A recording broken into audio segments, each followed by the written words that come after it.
मेरे प्यारे मित्रों एवं छात्रों, आज एक बार फिर आपका अपना YouTube चैनल लोहा क्लासेज एंड एंटरटेनमेंट एक नए वीडियो के साथ आप सभी का हार्दिक स्वागत करता है। आज की video use of shall have and will have अर्थात शैल हैव तथा विल हैव के प्रयोग पर आधारित है, जो ऑक्सिलरी वर्ब्स के प्राइमरी ऑक्सिलरीज के अंतर्गत मूल क्रिया हैव का फ्यूचर टेंस है। मेरे प्यारे मित्रों एवं छात्रों, आइए पहले हम सभी शैल हैव तथा विल हैव का अर्थ जानते हैं।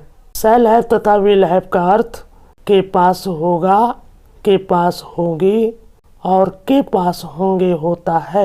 आइए हम सभी अनुवाद अर्थात ट्रांसलेट करने के नियमों अर्थात रूल्स का अध्ययन अर्थात स्टडी करते हैं। सबसे पहले पॉजिटिव सेंटेंसेज अर्थात साधारण वाक्यों के अंतर्गत रूल्स को देखते हैं। रूल नंबर 1, आई तथा वी के साथ शैल हैव का प्रयोग करते हैं। Structure for rule number 1, I and we plus shall have plus object plus other predicate parts. आइए रूल नंबर 1 के अंतर्गत पॉजिटिव सेंटेंसेज अर्थात साधारण वाक्यों को एग्जाम्पल्स के द्वारा समझते हैं। एग्जाम्पल नंबर 1, मेरे पास 2 घोड़े होंगे। इसका ट्रांसलेशन इस प्रकार होगा, I shall have 2 horses. Example number 2, हमारे पास कई कलमें होंगी। इसका ट्रांसलेशन इस प्रकार होगा, we shall have many pens. Rule number 2, you he she it they तथा अन्य सभी सब्जेक्ट्स अर्थात कर्ताओं के साथ विल हैव का प्रयोग करते हैं। Structure for rule number 2, you, he, she, it, they and other all subjects plus will have plus object plus other predicate parts। आइए रूल नंबर 2 के अंतर्गत पॉजिटिव सेंटेंसेज अर्थात साधारण वाक्यों को एग्जाम्पल्स के द्वारा समझते हैं। एग्जाम्पल नंबर 1, तुम्हारे पास 4 गाड़ियां होंगी। इसका ट्रांसलेशन होगा, you will have 4 वैन्स।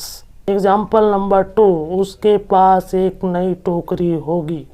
इसका ट्रांसलेशन इस प्रकार होगा, she will have a new basket. Example number 3, bank के पास 2 ताले होंगे। इसका ट्रांसलेशन होगा, मयंक विल हैव 2 लॉक्स। आइए हम सभी पॉजिटिव सेंटेंसेस अर्थात साधारण वाक्यों के बाद नेगेटिव सेंटेंसेस अर्थात नकारात्मक वाक्यों के रूल्स का स्टडी अर्थात अध्ययन करते हैं। रूल नंबर 3, नेगेटिव सेंटेंसेस अर्थात नकारात्मक वाक्यों में ट्रांसलेट अर्थात अनुवाद करने के लिए 2, 3, 4, 5 आदि गिनतियों और मच या मेनी के साथ शैल नॉट हैव तथा विल नॉट हैव का प्रयोग करते हैं। Structure for rule number 3, subject plus shall not have और will not have plus object plus other predicate parts. आइए रूल नंबर 3 के अंतर्गत नेगेटिव सेंटेंसेज अर्थात नकारात्मक वाक्यों को एग्जाम्पल्स के द्वारा समझते हैं। एग्जाम्पल नंबर 1, मेरे पास 2 पक्षियां नहीं होंगी। इसका ट्रांसलेशन इस प्रकार होगा, I shall not have 2 birds. Example number 2, Mohan के पास कई स्कूटरें नहीं होंगी। इसका भी ट्रांसलेशन इस प्रकार होगा, Mohan will not have many scooters. Rule number 4, यदि नेगेटिव सेंटेंसेस अर्थात नकारात्मक वाक्यों के बीच में नहीं, एक भी डॉट डॉट डॉट नहीं और कोई डॉट डॉट नो या नहीं वर्ड या शब्द आए तो नेगेटिव सेंटेंसेस या नकारात्मक वाक्यों में ट्रांसलेट या अनुवाद करने के लिए शैल हैव नो या विल हैव नो का प्रयोग करते हैं। Structure for rule number 4, subject plus shall have no or will have no plus object plus other predicate parts।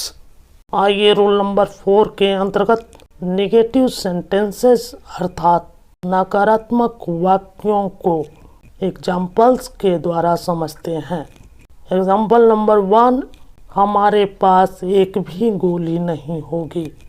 इसका ट्रांसलेशन इस प्रकार होगा, we shall have no marble. Example number 2, तुम्हारे पास कोई इमारत नहीं होगी। इसका ट्रांसलेशन इस प्रकार होंगे, you will have no building. मेरे प्यारे मित्रों एवं छात्रों, आइए अब हम सभी नेगेटिव सेंटेंसेस के बाद इंटरोगेटिव सेंटेंसेस अर्थात प्रश्नवाचक वाक्यों के ट्रांसलेट अर्थात अनुवाद करने के रूल्स अर्थात नियमों का स्टडी या अध्ययन करते हैं। रूल नंबर 5, यदि हिंदी सेंटेंसेस अर्थात हिंदी वाक्यों के प्रारंभ में ही क्या वर्ड या शब्द हो तो ट्रांसलेट या अनुवाद करते समय सबसे पहले शैल या विल, उसके बाद सब्जेक्ट अर्थात कर्ता और सब्जेक्ट अर्थात कर्ता के बाद हैव या नॉट हैव या हैव नो लिखते हैं। Structure for rule number 5, shall और will plus subject plus have और नॉट हैव और have no plus object plus other predicate parts plus question mark. आइए रूल नंबर 5 के अंतर्गत इंट्रोगेटिव सेंटेंसेस अर्थात प्रश्नवाचक वाक्यों को एग्जाम्पल्स के द्वारा समझते हैं। एग्जाम्पल नंबर 1, क्या मेरे पास 4 घड़ियां होंगी। इसका भी ट्रांसलेशन इस प्रकार होगा, shall I have 4 watches. Example number 2, क्या गीता के पास 5 पुस्तकें नहीं होंगी।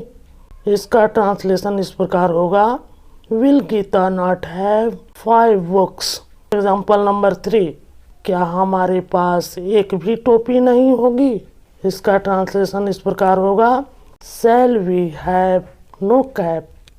रूल नंबर 6, यदि हिंदी सेंटेंसेस अर्थात हिंदी वाक्यों के बीच में इंटेरोगेटिव वर्ड अर्थात प्रश्नवाचक शब्द जैसे क्या, क्यों, कैसे आदि आए तो ट्रांसलेट अर्थात अनुवाद करते समय सबसे पहले क्या, क्यों, कैसे आदि वर्ड या शब्द की अंग्रेजी लिखकर शैल या विल, उसके बाद सब्जेक्ट अर्थात कर्ता लिखने के बाद हैव या नॉट हैव या हैव नो लिखते हैं।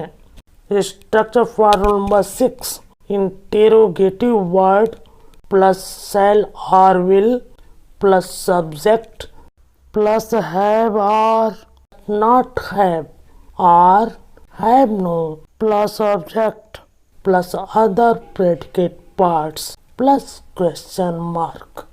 आइए रूल नंबर 6 के अंतर्गत इंटेरोगेटिव सेंटेंसेस अर्थात प्रश्नवाचक वाक्यों को एग्जाम्पल्स के द्वारा समझते हैं। एग्जाम्पल नंबर 1, हमारे पास क्या होंगी। इसका ट्रांसलेशन इस प्रकार होगा, what shall we have. Example number 2, उसके पास 10 रुपये क्यों होंगे। इसका भी ट्रांसलेशन इस प्रकार होगा, why will he have 10 rupees. Rule number 7, यदि हिंदी वाक्यों अर्थात हिंदी सेंटेंसेस के बीच में अवश्य शब्द आए तो शैल हैव के स्थान पर विल हैव और विल हैव के स्थान पर शैल हैव का प्रयोग करते हैं। आइए रूल नंबर 7 के अंतर्गत ट्रांसलेशन अर्थात अनुवाद को एग्जाम्पल्स के द्वारा समझते हैं। एग्जाम्पल नंबर 1, मेरे पास अवश्य 10 रुपये होंगे। इसका ट्रांसलेशन इस प्रकार होगा, I will have 10 rupees. Example number 2, Sita के पास अवश्य 2 पुस्तकें होंगी। इसका भी ट्रांसलेशन इस प्रकार होगा, सीता शैल हैव 2 बुक्स। मेरे प्यारे मित्रों एवं छात्रों, मुझे आशा ही नहीं वरन पूर्ण विश्वास है कि शैल हैव तथा विल हैव का प्रयोग आप सभी पूरी तरह समझ गए होंगे। एक नई वीडियो के साथ फिर मिलेंगे।